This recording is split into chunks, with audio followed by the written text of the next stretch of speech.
but I don't know if you're familiar with Dan Kittredge. He works with, that's basically what his thing is nutrient density. And I had a chance to visit with him at this last Acres USA BioAg conference. And he told me, he said, I'm convinced that you cannot grow nutrient dense food unless you have a very well functioning soil microbiome. And I thought, and I said to him, and I've said to other people, if that's true, then what you just said, Brandon, is exactly true. Where if you cannot show me the nutrient density of what you want me to buy, or if you do, and it's way less than this over here, guess where my money's going? So producers who don't understand and implement and get on the path here of restoring their soil health are not going to have anything to sell that people want to buy. Right. They're going to be out of the market. And, I mean, that's, you're You're cooked. That's it.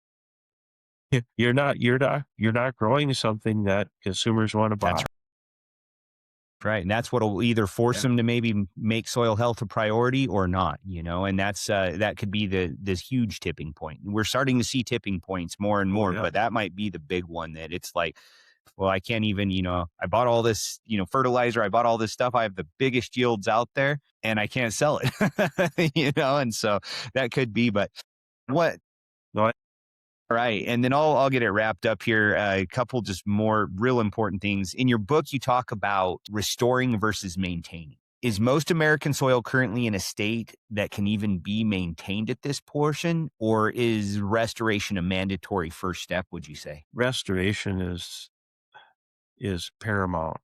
And the one of the terms that used to be used, still is sustainability. I heard everybody, sustainability. And I said, okay, that's fine. But if your soil is degraded and it's not functioning, why would you want to sustain that? You have to restore it to a very high functioning capacity. Then I'm okay with sustaining it. But I don't want to sustain something that's broken, is degraded, is dysfunctional. I don't want to sustain that. I want to restore. Once I restore, then I want to sustain that. Absolutely. So that's the difference. You don't want to just put the car together that has the check engine light on it, right? And just keep putting new tires and new this and new that on it and just hopefully that it gets there. You want to fix the problems, then say, okay, now we can still put tires on it or whatever that looks like. And the majority of our agricultural soils need to be restored. They need to be regenerated right now before you can start talking about. I like it. I like it.